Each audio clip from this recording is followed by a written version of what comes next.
নমস্কার। সভ্যতার অবক্ষয় লিখেছেন কবি বরুণ হালদার। হে কেশব, তুমি আর কতদিন চোখ বন্ধ করে থাকবে? সদ্য বেড়ে ওঠা ফুল বোঝে না বিভিন্ন অছিলায় পুরুষ আত্মীয়র বিভিন্ন রকম ছোঁয়া। বিস্মিত কিশোরী জানে না এ ছোঁয়ার অভিসন্ধি কত গভীরে।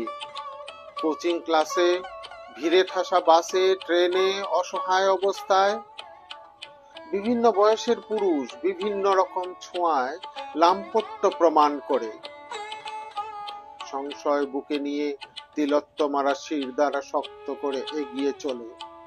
শিক্ষাক্ষেত্রে, কর্মক্ষেত্রে পুরুষের চোখে চোখ রেখে দক্ষতা প্রমাণ করে।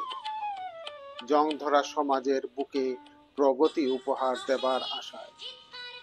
দিকে দিকে কাপুরুষের পাশবিক পৌরুষ জেগে উঠে যখন তখন ধর্ষিত হয় তিলোত্তমারা।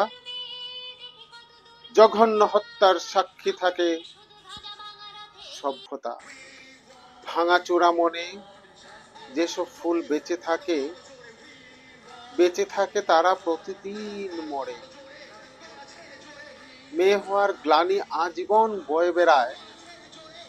আধুনিক সভ্যতাকে ধিক্কার জানায় তার অন্তরাত্মা।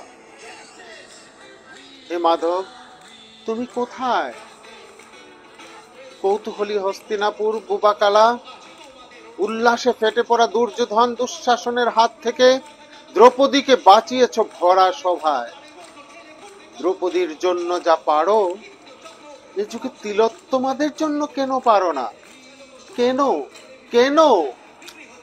চোখ খুলো সারথি, আর কতদিন তিলোত্তমারা লোলুপ পুরুষের শিকার হবে? প্রকট হও হে মধুসূদন, সুদর্শন চক্রের আঘাতে আঘাতে ছিন্ন ভিন্ন করে দাও ধর্ষকের খর্গ কৃপান। সারা জীবন জ্বলতে থাকুক ধর্ষক অনুতাপের আগুনে।